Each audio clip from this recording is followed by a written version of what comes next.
Hi guys, welcome back to Too Cool for Middle School. Today we are looking through my lesson planner from last year and we're going through every single lesson for my 6th grade history curriculum. I have another one of these videos that I uploaded last week for my 8th grade English lessons, all of those lessons from last year. And then I also have flip through planner videos from the last 2 years that just show you every single page of my planner for an entire school year.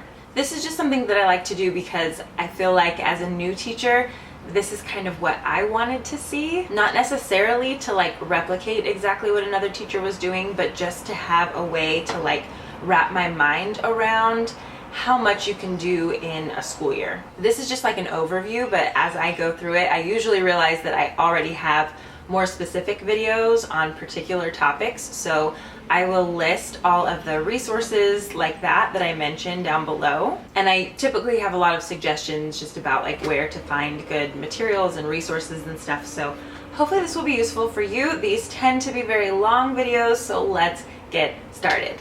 Last year I used this planner. This is the Planning to Change the World Social Justice Planner from Rethinking Schools. Layout wise, it's nothing fancy, but I love that it has so many resources within it for teaching social justice. And so sometimes people ask me where to find good resources for that, and I would just suggest this planner. I have a video that is a review of this and other planners, so you can see that more in depth. I will link that below. One thing I did this year that was pretty helpful for me was I just printed out a little pacing guide with each week of the school year. So this was the first semester, this was the second semester. We had 37 weeks of school, but really just like 36 weeks of like actual teaching this last week. I didn't even write anything down because we didn't do a whole lot. And I didn't fill this out ahead of time. I just filled it in as we went so that this year I would be able to look back at it and see exactly how long it took for everything. So at the beginning of the school year, we did an introduction to the Universal Declaration of Human Rights. We did like early humans and civilizations, ancient Mesopotamia, and then we got into ancient Egypt and the Hebrews. When we came back in January, we moved on to ancient China, ancient India, ancient Greece, and then we did a service learning project presentation thing at the end of the year. So this is not actually the way that our textbook was laid out. I did things in a little bit different order so that I could align them with some of the holidays that were happening. So I'll explain that as I go through. And textbook wise, we have old textbooks from TCI. It's like the History Alive textbooks. I think they're fine. I don't have enough for a class set, so they're kind of difficult to use within my classroom, and I don't really have any of the teacher resources that go with them either. I think I'm supposed to have them. I have to like track them down from whichever teacher had them last or something.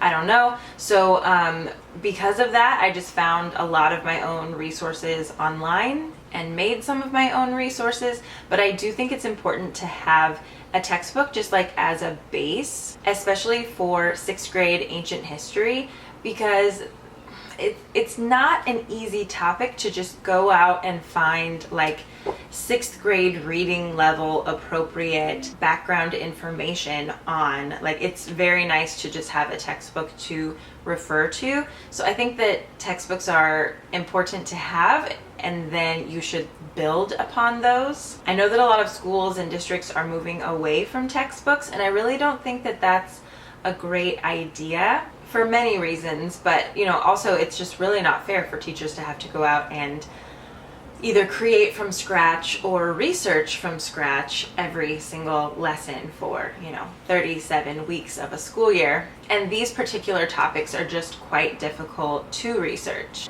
It's a little bit easier with like US history. It's sometimes easier with like English curriculum or maybe math, but I definitely feel like for science and history, kids and teachers need something to just refer to as like your kind of common ground, and then you build from there. So I'll show you how we did that this year. Let me find our first day.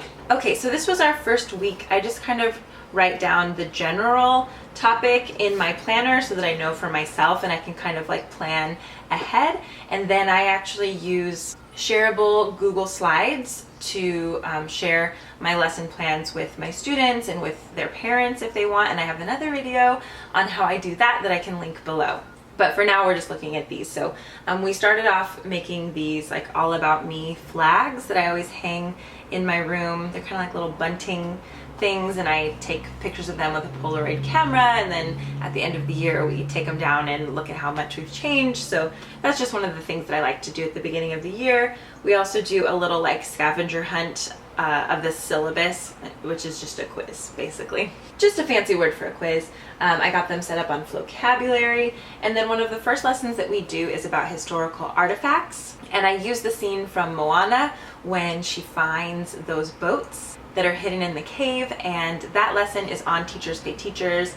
It's just something that I wrote for my students because I found it to be really useful. So I'll link that below in case you want to like kick off your year with just kind of like a fun way to think about historical artifacts. And then one of the first things we did was talk about digital citizenship, because I knew that we were going to be like discussing civilizations and the way that people operate within civilizations throughout ancient history. And so we just kind of looked at the digital world as sort of like this new civilization, and we talked about how we interact there and who has power and who is in charge and where do we have art and resources and conflict and things that help people. We got a little bit deep, but then I always start off the year with the Universal Declaration of Human Rights, and I'm still trying to find a way for this to, I don't know, just like relate more to each unit that we do and just like be more well integrated throughout the school year, and I still haven't exactly figured out how to do that.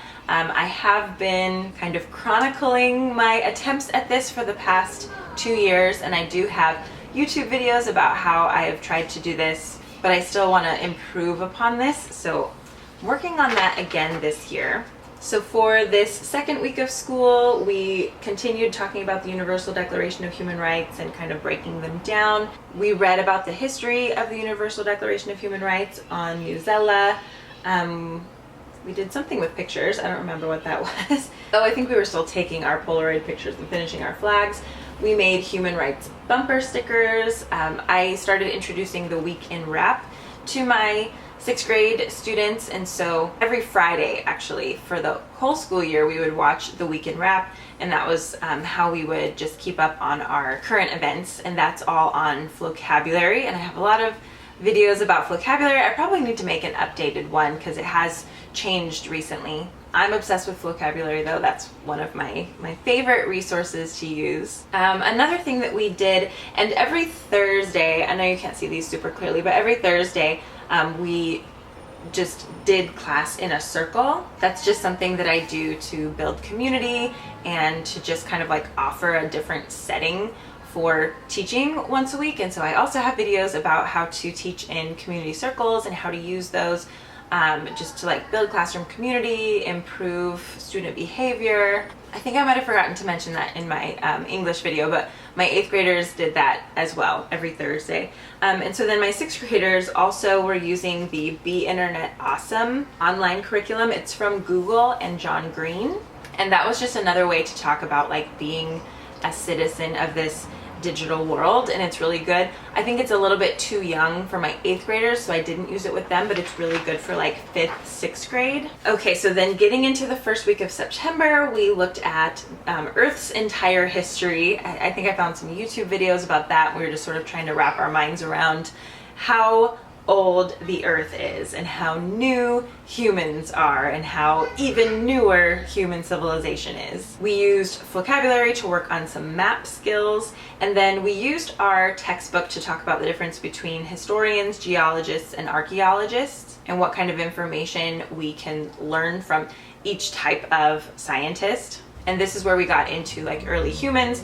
And so I talk about how I am a historian, and so my area of expertise doesn't start until humans start writing, because historians look at writing and documents. Archaeologists look at artifacts, and geologists look at the earth and the way that humans impacted the earth. And those are more of like scientific fields, and that's not what I'm great at. But we talked about like which job each of them would want to have if they could choose between those three, what the pros and cons would be, and what we can learn from each of those fields. In our circles this week, we also talked about service hours. As a history department, we decided to require 5 hours, I think, of community service hours per year. We're just like starting slow. And then we, I think, gave like extra credit if they did 10 hours of community service in a school year. It's a little hard with 6th graders because they just don't have the ability to like travel by themselves and like go do anything by themselves really, and a lot of places have like a age requirement in order to volunteer. So I can make another video about helping students do like service projects and stuff because it's difficult. But the next thing we did was a readers theater thing with early humans. I got it on Teachers Pay Teachers. I don't remember where from, probably in a vlog somewhere, but that was just like one of the best ways that I knew how to convey the information about early humans, and they really liked it. Let's see, I returned some work to them. We did some discussion questions on early humans. The next week of September, we did a Google Hangout, a mystery hangout, and I do have videos about how to do those as well.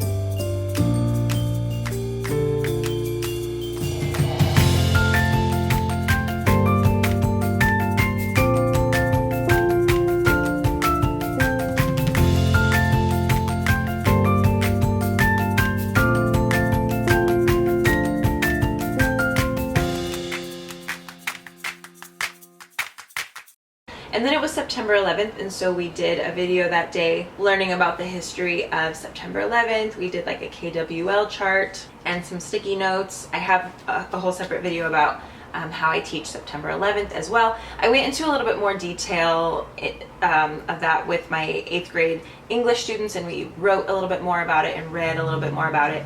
But for my 6th graders, we pretty much just did that one day. And then the next day, one of my classes did a mystery hangout, and then it looks like the other class started to set up their notebooks. So for our early humans unit, I have them keep like a mini notebook. So I don't have them keep a full like interactive notebook throughout the entire year.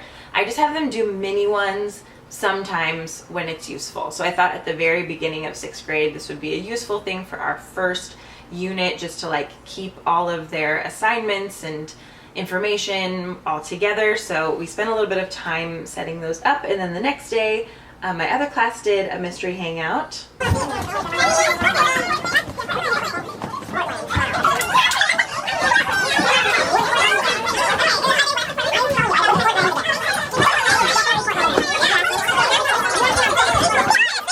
And we talked a little bit more about service hours. And then we did some vocabulary words in like a scavenger hunt format. I think that's also in a vlog, but I just printed them out on like these little cards and like put them around the room so they got to get up and walk around while they wrote down vocabulary words. So this is the beginning of the year, and we do things a little bit more like simply, and then what I require of them gets a little bit more complex as the year goes on, but this is how we begin the year. And then the next week we did some kind of a quiz on the Bill of Rights. I can't really remember why or what that was, but okay. And then we talked about like the use of tools in early humans. I returned some work. We went over like how to use PowerSchool. That's the place where like we put in our grades and students can check their grades at our school. And as 6th graders, they typically like are not really familiar with that. So I'll spend like quite a bit of time at the beginning of the year making sure that everybody really knows how to use that to check all of their grades and missing assignments and everything, especially with 6th graders, because it just saves you time in the long run. Looks like we moved on to hunter-gatherers at that time, and then the next day we used an interactive website where it feels like you're inside the caves at Lascaux in France. Those are always really fun to learn about, especially since like 12-year-old kids discovered it, you know, so it's kind of cool to like introduce it that way and talk about like who discovered this cave. Of course, on Thursday we were doing circles again. We talked about like progress reports and did like a check-in of how they were feeling about 6th grade and how they were feeling about this class, and if they were able to get their work in and if they understood the curriculum and all of that. So if you watch my like 8th grade English video, I didn't do nearly as much of this like checking in stuff as I do with the 6th graders. You have to give them a little bit more support. And then on that Friday, we did the week in wrap, of course, and it looks like we took some notes on chapter 3 from the textbook, so sometimes we do use the textbook. The next week, we looked up some articles in Newsella on hunter-gatherers, and this is just in addition to the textbook. They had kind of more interesting information on Newsella, but it would have been hard to understand without that like base level knowledge from the textbook. I think I had them make a Kahoot the next day, and then there was an assembly, I think kind of one of those like beginning of the year like behavior assemblies. The next day it looks like I was out and they did a Kahoot and kind of had like a catch-up day. I don't totally remember this part, but the next day we were still on early humans and they got to choose their own test. I think they got to like choose how they were assessed on something that we learned. I don't remember all of this stuff, but I have to go back and check my Google Slides too, because I think I linked more there. Oh, and then they had Friday off and we were at school for a staff development day. Okay, the next week they turned in some notebooks and then we moved on to the agricultural revolution. We used Brain Pop for some of that information. The next day we did the Fertile Crescent. I think that is also from vocabulary. And we got into the Middle East geography. I always use, what is it called? SHEPPARD software website for geography stuff. And I basically just teach geography through quizzes. So they take those quizzes on the SHEPPARD software website. And then I think I just like gave them candy or something if they got 100%. And eventually pretty much everybody, you know, can keep taking the quiz until they get 100%. So I don't think I really gave them grades on this. I just wanted them to learn the information and make it kind of fun, and just rewarded people who did well. The next day we started talking more about civilizations. We took some notes. The next day was Thursday and we did circles, and I used like some mean tweets just to show, you know, like that there are people on the other side of those like mean comments on the internet. And we tried to do that like UNICEF Kid Power thing. Let me know if anybody else does that in their class and if I should like dedicate more time to it next year, because it's really cool. But I think like after this we had a hard time like getting back into it. You can do like dances and stuff. It's good for like brain breaks, and then it's helping other kids somehow. I kind of forget there. It was a while ago. On Friday we did the week in wrap, of course, and something called Civilization Pie. I think that was just a way to like organize our information about what constitutes a civilization. And when we watch the week in wrap, like that's what we do. We just watch it. They pretty often take the quiz. And again, it's a thing that I don't really grade. They just take it for fun. And like, if they get 100%, they get a prize, or depending on how many prizes I happen to have on hand. Or they'll get like a raffle ticket for a prize. And so sometimes it's like if they get, you know, 70% or above or whatever, then they get a raffle ticket for a prize. So sometimes rather than grading, I just do stuff like that. The next week we started new notebooks on ancient Mesopotamia. We did a map of the Middle East. I think when I was in school, I never made the connection that like ancient Sumeria and, you know, all of these ancient peoples that I was studying are like the people of the Middle East today. Like, I don't think I even made the connection that those were like the same place. And so I really wanted my students to make that connection that I didn't. We did some vocabulary the next day. They turned in their civilization pies. Oh, it looks like we did do a quiz on Middle East geography. So I guess sometimes I graded it, but I gave them a lot of practice ahead of time. Looks like we did another Middle East map. And then we were on chapter 5 in the textbook and started studying the Sumerians. And we made group posters. I didn't write down a ton of details, but it looks like I broke them into groups of 4, and they had an artist, a writer, a researcher, and an editor to work on these informational posters. And the next day they were still working on those posters. Now we are into October at this point. In the next week, they were still working on their ancient Sumer notes and some vocabulary cards. And then the next day we got into like Sargon and the Akkadians. Looks like we were in chapter 6. We had a video about ancient Mesopotamia. Oh, they were making some kind of a tablet and their rough draft was due, and we were still talking about the Akkadians. Thursday we did circles, and I guess we were like sharing some quotes and working on a rough draft of cuneiform tablets, which we also worked on Friday. Let's see. Oh yeah, then the next week we got into Hammurabi's Code, and I love this Hammurabi's Code lesson. I get it from Reading Like a Historian, which is a project run by Stanford University, and they have really great primary source documents and document-based questions that you can use, and so this was really fun to go through. So we worked on that for Monday and Tuesday, and then on Wednesday we were doing some empire notes on Babylonia, and then it looks like by the end of the week we had finished the Hammurabi's Code kind of like primary source document analysis. Those are just like really fun. Let's see. Okay, so then Monday we were going to do some skits about Hammurabi's Code. Oh yeah, those were really fun, like acting out the rules and then like seeing if the audience could guess which rule you were acting out. That was fun. Let's see, we did some notes on Assyria, notes on Persia, and then the next day we started working on skits about the different empires. So we do the Sumerians, the Akkadians, Babylonians, Assyrians, and Persians. So they're split into 5 different groups. They have to cover culture, geography, rulers, and battles. And they have to coordinate with the group that comes like before and after them, because like one group has to like push out the other group and then like come on stage, and that has to be like historically accurate, like about the way that they kind of like came into power next. So that is kind of fun. This Babylonian Empire is so powerful. I'm going back to my poster. Good. Sir, we are under attack. Who is it? It's the Assyrians. Also, you forgot his name.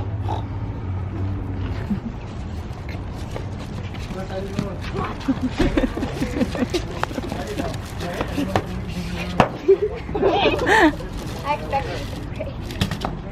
Aha! Now you will suffer! Yeah! Do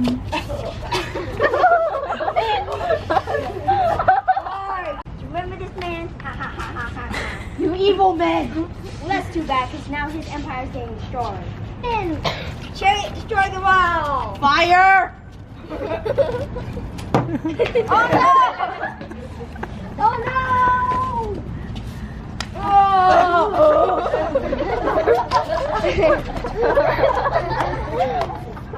Too powerful for us. You got that right. On Thursday we did a read and respond lesson with vocabulary. We did circles, we worked on our scripts, and then Friday was their final rehearsal for their skits. Monday was our skit performances, and then Tuesday we did another mystery hangout with another class. Wednesday we were looking at inventions. I think we used the textbook for that. Oh, and then Thursday we did another mystery hangout and the lesson on Veterans Day. I think we got that from vocabulary. And then Friday, of course, we did the week in rap, and then we got into the Epic of Gilgamesh. Crash Course has a really good video on that. I think that might have been what we used, and I think Brain Pop. Okay, so then we had no school Monday, and then Tuesday we created some Kahoots. I think about ancient Mesopotamia, so they had to have 10 questions, and then one editor put all of those questions into a game. On Wednesday, we played all of their Kahoots. Oh yeah, and then we got into Sennacherib's Prism. This is another lesson from Reading Like a Historian. I really like this one. It compares and contrasts, like, so Sennacherib's Prism was like this Assyrian like wall carving that explained what happened at this battle with the Hebrews. But then in the Book of Kings in the Old Testament, they write about the same battle, and so they really don't record the information the same way. So it's interesting to look at the different ways that people recorded information and like why they would have emphasized different things and kind of downplayed other things. So this is really fun to look at. See, then it was Thanksgiving break. Okay, and then we came back and we moved on to ancient Egypt, and we did an Africa geography game. The next day we looked up 3 different articles on Newsella about ancient Egypt, and they could choose which article they wanted to read and do a 1-pager on. I have a lot of resources about how to do 1-pagers on my blog. The next day they looked at Egyptian pharaohs. They used Brain Pop. They were still working on their 1-pagers. On Thursday we did circles and talked more about Egypt. I'm not exactly sure what. And then Friday, they presented their 1-pagers. I remember this wasn't in front of the whole group. They just had to go find other people who had read a different article than them and like tell them about what they had read. So these were just kind of like one-on-one, like moving around the classroom presentations. And we did the week in wrap, of course. Oh, and then the next week we got into hieroglyphics, unification, Old Kingdom, New Kingdom. We used some vocabulary. Oh, I like them to answer questions in like the wrap format. So like restate, answer the question, provide evidence. So TED Ed has really great videos that are like super specific and super well done. So we watched like a TED Ed video, I think, and then I had them respond to a question based on information in the video. And so then for kids who just, it stresses them out instantly when they have to like answer questions from a textbook, this was just a little bit different format, and those turned out a little bit better, I remember thinking. See, Wednesday we got into religion, mummies, pyramids. We did circles about being proactive, and then we started talking about King Tut and pyramids. I'm working on some ancient Egypt resources for my Teachers Pay Teachers store, but I've been doing lots and lots of research, so it takes a while to even get started on the resource itself, because I like to put so much research behind it. So when it's ready, I'll let you know. Maybe this summer, maybe not. We'll see, I don't know. Okay, now it is December in my planner here, and so we also like to celebrate Hanukkah. And so I kind of blend ancient Egypt and the Hebrews together because I want them to understand that like these different civilizations like existed simultaneously. It's not like there was only like one people on the face of the earth and like they all died off and then like another people existed somehow. So I like to kind of mix things up a little bit, even though it's a little confusing. But I want them to have to like work through that confusion of like, oh, these people were around and these people were around. So I have a web quest thing on my Teachers Pay Teachers store, and it's all based in these like parody YouTube videos. It's not poop. It's not poop? It's not poop. Okay. And play back, see? Okay, great. Whoa, that is too big. Yeah. Jensen's visiting us. And so, yeah, they're doing kind of just like a web quest, and it's the Maccabees. It's this a cappella group of these like Jewish college kids, and they're great. It's wonderful. So we did a lot with that. I also used class time to make a game about what we had learned. Class time is a really cool resource for that.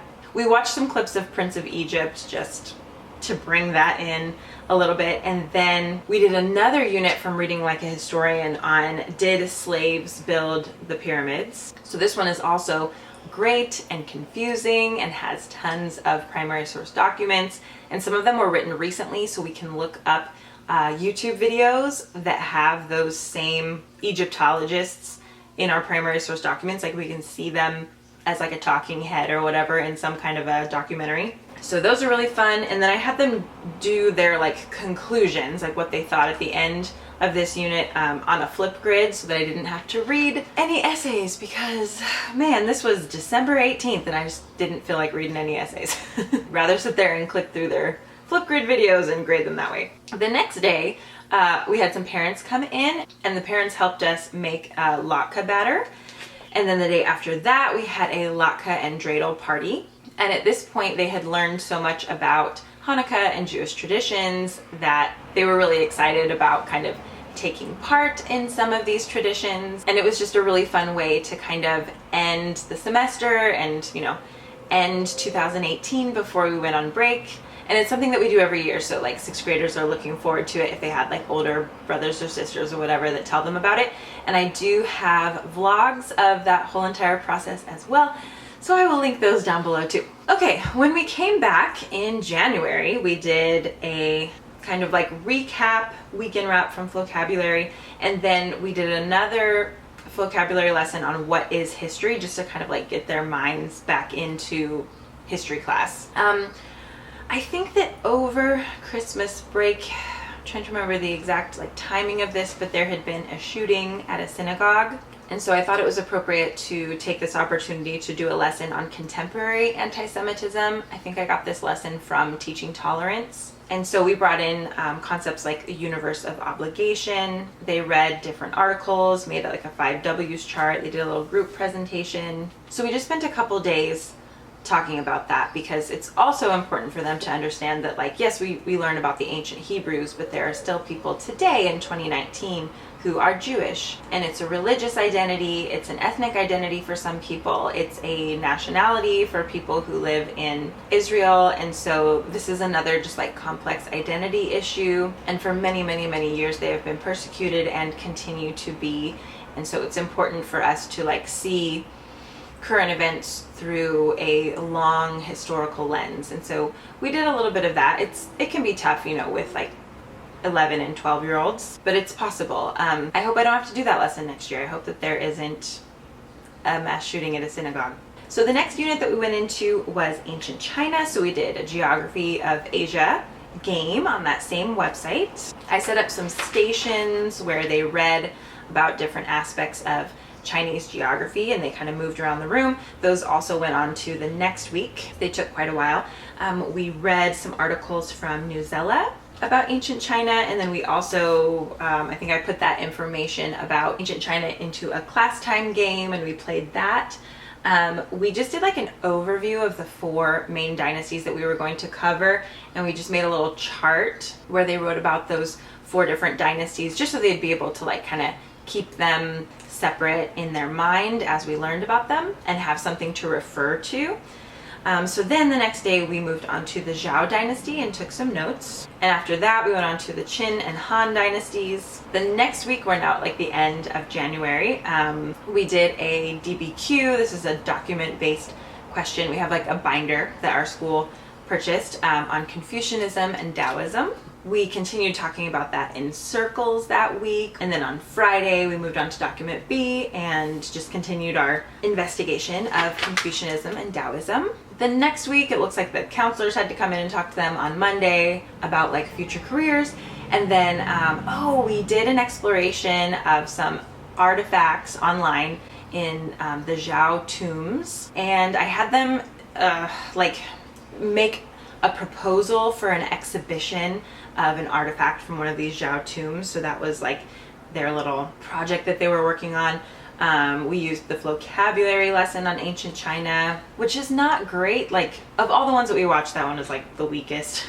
We continued working on our artifact exhibits, and then we talked about the terracotta soldiers, which I am like obsessed with. There's some really cool YouTube videos, some really cool online resources about those. And we started talking about Chinese New Year, which they know much more about than I do. So a few weeks before this, I put out a request just by email for parents to help me write a lesson about Chinese New Year and do like a mini Chinese language lesson. This was definitely not something that I would have the audacity to try to teach to my students who are mostly Chinese and know way more about this than I do. So my students did a lot of the teaching this next week. So some of the students volunteered to teach a Chinese language lesson on Monday. On Tuesday, some parents came in and we had a Chinese New Year party. We did some calligraphy, we had tea and tangerines, and I vlogged all of this as well. We set up our classroom for Chinese New Year, kind of like according to traditional customs, and students helped me with that as well. So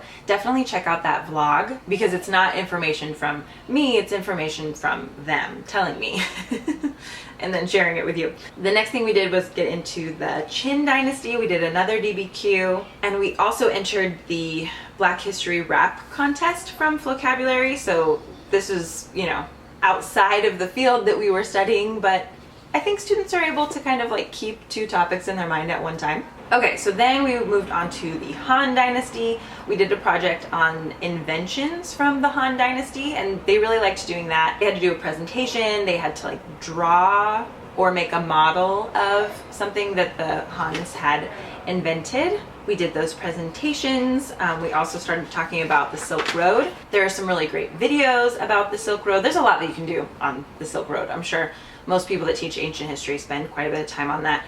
They listened to a podcast about the Terracotta Army. I'm trying to incorporate more podcasts into my history curriculum because I feel like building those skills of like listening to podcasts and understanding will really help them once they're done with school to continue to be lifelong learners. So I'll continue to share as many of those as I can find that are like appropriate for, you know, middle school age kids, like can hold their attention and stuff. So that's another thing I'm kind of working on this year. Okay, so now we're like toward the end of February, doing more with ancient China, more with the Silk Road. I do a Silk Road obstacle course. 2 years ago I did it in my classroom. Last year I did it like outside on the grass. And again, this is something that you can see in my vlogs. It's something that was like in our textbook and I just kind of like built upon it a little bit. It's not the most like academically rigorous activity that we do all year, but it's pretty fun. Our next unit that we got into is ancient India. We started off with geography again. We did a crash course video. We learned about the Himalayas. We used the textbook to learn about the ancient city of Mohenjo-daro, and I had them draw like typical homes that you would find in Mohenjo-daro because they were very advanced and they had like running water and plumbing and stuff. So we thought that was really fun. Next, we started talking about Hinduism, and we watched the short film Sanjay's Super Team and talk about like Hindu gods. And again, a lot of the students in my class know much more about Hinduism than I do, and Hindu gods and Hindu legends, and so they have the opportunity to teach us a lot more than I could ever teach them. And then sometimes they just don't want to. They're like, nah, I don't really feel like talking about it, and that's fine too. We used Storyboard That to make little comics about Hindu gods kind of like as superheroes. So Sanjay's Super Team is sort of our inspiration for that, and then we try to do something similar that teaches some like historical information or like cultural information about Hinduism. They had like, looks like 3 days to work on those with a partner. We read the book Festival of Colors at the end of the week. It's a picture book and it's very simple. You could use it for like first grade, but it's about the Holy Festival. We just looked at that as just kind of a foundation for something else that we did later. They had a field trip on Friday, so they were out of class that day. Okay, they presented their comic strips when we came back the following week, and then we did a Nearpod lesson on the Holy Festival. I'm loving Nearpod. I discovered it like around this time last year, like in the spring, and it's great. They have a great lesson on the Holy Festival if you don't know what that is. And so at the end of the day, all of the 6th graders had a Holy Festival party, and so I had a couple of students lead an assembly. They knew a lot about it, and so I never was on stage at all. I had a couple of students like teach the whole 6th grade class about what the Holy Festival is. We had a couple girls who do like kind of Bollywood dancing and Indian dance, and they had like beautiful costumes, and they came out and did some performances for us. That was amazing. And then we all went outside and we had the powder that they typically use in a Holy Festival, and we got a drone so we could take a video of all the kids throwing the powder in the air at one time, then just kind of running around and getting it all over each other and just having a great time.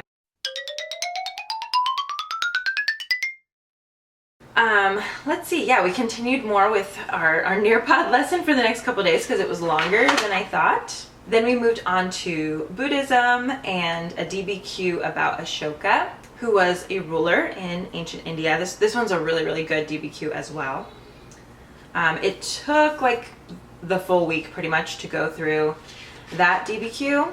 Then it was spring break. So then we came back, and apparently in California, 6th grade used to cover the Gupta Empire, and now 7th grade does. So I had Gupta Empire written down there, but I got to cross that off. Now it's 7th grade's job. So then we moved on to ancient Greece, which I think people usually do earlier in the year, maybe? I forget. I just know I do things out of order. But we also used Nearpod to learn about ancient Greece.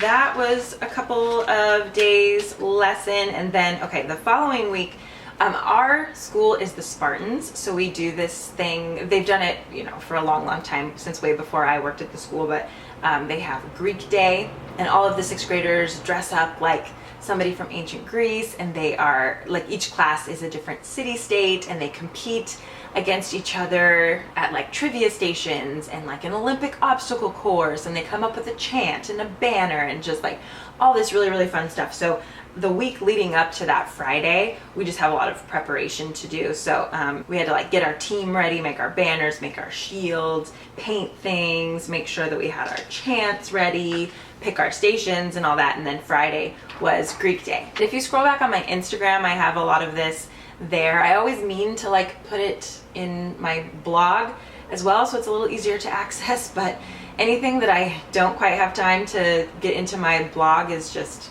on Instagram. So then the next week we got into Athenian democracy and also talked about the Odyssey a little bit. Oh, and on Greek Day, we have this like theater company come and do a performance of the Odyssey, and the kids love that. So I use another resource from Reading Like a Historian to question whether or not Athens really was a democracy. And since my kids were so good at like DBQ type stuff at this point, I put it in the format of a structured academic controversy, and they were able to go through all of the documents really quickly and like come up with their arguments really quickly. And this was just one of the benefits of like having practiced those skills all year long. By April, we could do these things super fast, and that was like really fun. And I did vlog like in real time them doing this structured academic controversy about whether or not Athens was a democracy, and you can see all of their responses and their thought process and everything. So that was really cool. Okay, then we talked about forms of government. We talked about Alexander the Great. We talked about Greek mythology. We talked about what is greatness. Oh, we did another structured academic controversy on Alexander the Great because they had really liked the one the week before, so we just did another one. And then it was like towards the end of the year, this is like May 2nd, we had another circle, and we were talking about like their favorite unit and why, things that they learned. We tried to do the vocabulary shout out contest. I think we ended up not finishing our project because then the next week was SBAC testing, so this is like the California state testing at the end of the year. That took about a week. The following week, we talked about like Plato and Aristotle and the allegory of the cave, and we did a Greek philosopher's escape room. So like Greek philosophy is pretty deep, you know, but in 6th grade, it's just a nice time to like introduce them to it just bit by bit. And then, you know, turn a lot of things into games, and then they'll learn more about this stuff later on. We were almost at the end of the school year, so I had a day where they just like caught up on work to make sure they had everything turned in. The following week, this is like the week of May 20th, they did presentations about the service hours that they had done throughout the school year. Remember, they were supposed to get like 5 service hours, and the main reason for doing these presentations was just to share what they had found with other kids, like you know, where did you find to volunteer, what did you do, how did you like it, would you recommend this to other kids, how can you use the skills that you have or the things that you already enjoy doing to serve others. So then I saved all of that information, and then that's going to help me next year when I present this concept of service hours to my next year's 6th graders. I can show them what last year's 6th graders did, and I have more information for them. So like as we're building this program, it takes a little while, and it's not super smooth at the beginning, but we are working on it. Okay, and then I was at a training for a few days, and they used Nearpod to learn about peace and justice. They did this game on iCivics called We the Jury. And then they learned about Memorial Day on vocabulary. Okay, the last, kind of like the last full week of school, we did Brain Pop and Kahoot and TED Ed resources on the rise of the Roman Empire and the height of the Roman Empire. I think in 7th grade, they start with like the fall of the Roman Empire. So we just like barely got in a few of those things. Yeah, and then the last week of school is like parties and assemblies and just all that stuff. So that was the entire year. There were some things I probably spent too much time on, other things that I should have brought in earlier or maybe spent more time on. It's tough when you just have a ton of curriculum that you need to get through in a single year. Like I said, I have a lot of vlogs and other videos about teaching 6th grade ancient history. So what I need to do for you, I think, is just organize them into playlists a little bit better so that you don't have to weed through all 400 of my YouTube videos here. But a lot of times if you just search in YouTube, like Too Cool for Middle School, Ancient Egypt or whatever, that's gonna come up, or like Ancient China, that will come up. So at this point, I've been able to kind of document quite a few of the units that we do, and I hope that they are helpful to people who are just getting started with teaching history, or maybe you're like switching to a different grade level of history, because it is difficult. Teaching history is a whole nother beast. It requires you to be an expert in so much, you know, and that is just really hard to do, and it's hard to keep up on your own background knowledge and like just have a good enough sense of everything that you're teaching to decide what's a little bit more important to spend time on and what you can kind of maybe skip for this year, and it's just a lot. So any help that I can give you with teaching history, I try to do that. And also, it's really difficult to like convey how to teach history, because like one step in it is just you as the teacher having a history degree or taking a bunch of history classes or reading a bunch of history books, like listening to a bunch of history podcasts. Like that's where I start from, and I can't really like through osmosis like give you all of the knowledge in my head, but as much as I can, I try to just make videos or do Instagram posts or blog posts or whatever about what we've done in our history classes, because I know it's so difficult and it's so hard to find trustworthy and reliable and grade level appropriate and reading level appropriate materials for our students, and there's just so much. So I'm gonna link down below all the things that I mentioned, and hopefully this will just give you a starting point, and especially if you're like a first year teacher about to teach ancient history, this will just give you like a bit of a guide, a little bit of a path that you can start to follow and make it a little bit easier for you. So if you have specific things that you can't find on my YouTube channel that you would like me to make a video about, let me know so that I can kind of, you know, take this huge topic and like narrow in on some things that are useful to you. So thank you for watching this very, very long video. I hope it was helpful, and I will see you in my next video. Bye.